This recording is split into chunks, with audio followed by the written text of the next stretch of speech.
बिहार के पूर्व मुख्यमंत्री और राजद सुप्रीमो लालू प्रसाद यादव आज रविवार 11 जून को अपना 76वां जन्मदिन मना रहे हैं। जन्मदिन के मौके पर आज राजद कार्यकर्ता पूरे धूमधाम से अपने नेता का जन्मदिन मनाने की तैयारी में लगा हुआ है। बिहार के पूर्व मुख्यमंत्री और राजद सुप्रीमो लालू यादव के जीवन के कई मजेदार और दिलचस्प किस्से हैं।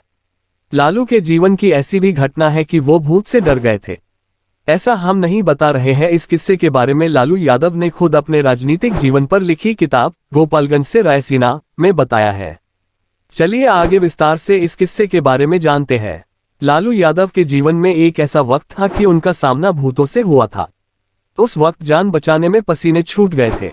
लालू यादव अपनी किताब में अपनी जुबानी बताते हैं कि मेरे पिता कुंदन राय जो 3 भाई थे, उनके तीनों भाइयों में से एक भाई सूदन राय जिन्होंने शादी नहीं की थी और वो सन्यासी बन गए थे। सन्यासी बनने के बाद उन्होंने काली माए और स्थानीय देवता बरम बाबा की पूजा करना शुरू कर दिया। सूदन राय लोगों के शरीर में घुसकर भूतों को भगाते थे। लालू यादव ने इस किस्से के बारे में आगे बताया कि जब भी हम भात और मछली की बात करते तो वो गुस्सा हो जाते और गालियां देने लगते थे। इसी दौरान एक बार मेरा भी भूतों से सामना हो गया। उस दिन गर्मियों की चमकदार पूर्णिमा की रात थी। हमारे घर के पीछे एक बड़े से पीपल का पेड़ था। उसके नीचे बरम बाबा का ठिकाना था। वहां रात के खाने के बाद घेरे में बैठकर लोग गांव के एक काका की भोजपुरी लोक प्रेम कथा सुन रहे थे। उन लोगों में मैं भी शामिल था। वैसे मुझे चैता, बिरहा, होली, सोरठी और लोकगीत सुनना पसंद है। आज भी उन्हें सुनता हूँ। ये आपको जड़ों से जोड़े रखते हैं। उस दिन काका की भोजपुरी लोक प्रेम कथा सुनते सुनते मुझे बरम बाबा के ठिकाने पर ही नींद आ गई, जिसके बाद मैं वहीं लगे भूसे के ढेर पर सो गया। प्रेम कथा खत्म होने के बाद सब अपने घर चले गए और मुझे इसका पता नहीं चला और मैं वहीं सोता रहा। आधी रात को कुछ लड़कों ने उन्हें जगाया और उन्हें घर चलने के लिए बोला। उसी दौरान लालू ने गांव के ही एक बुजुर्ग को देखा और लालू अपने घर लौट गए। अगले दिन जब सुबह लालू उठे तो उन्हें पता चला कि वे बुजुर्ग तो अपने घर सो रहे थे और रात में कहीं भी नहीं गए थे। जिसके बाद लालू ने अपनी माँ को सारी बात बताई थी। जिसके बाद लालू की मां ने उन्हें बताया कि जिनसे वो रात में मिले हैं वो अच्छी आत्मा होगी, जिसने तुम्हें उन भूतों से बचाया है जो तुम्हारे दोस्त बनकर आए थे। लालू ने अपनी बचपन की यादों को ताज़ा करते हुए आत्मकथा में और भी बातें बताई हैं।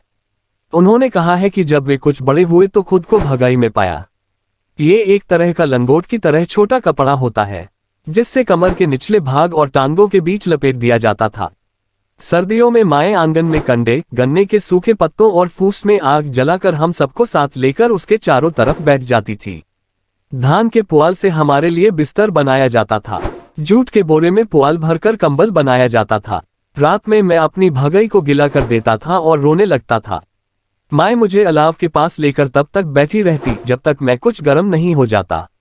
उसके बाद मुझे कंबल और धान के पुआल के बीच रख देती या कोशिश करती थी कि किसी तरह मुझे आराम मिले।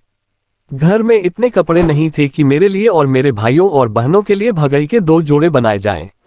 लालू ने यहाँ अपने पिता का जिक्र करते हुए कहा है कि मेरे पिता कुंदन राय वाला थे। उनकी मजबूत कद काठी थी। उनके पास 2 गंदे कपड़े थे, जिनमें से एक वो नीचे की ओर लपेटते थे और दूसरे को कंधे पर रखते थे। हमेशा अपने पास एक लाठी रखते थे। उनकी आवाज बेहद दमदार थी।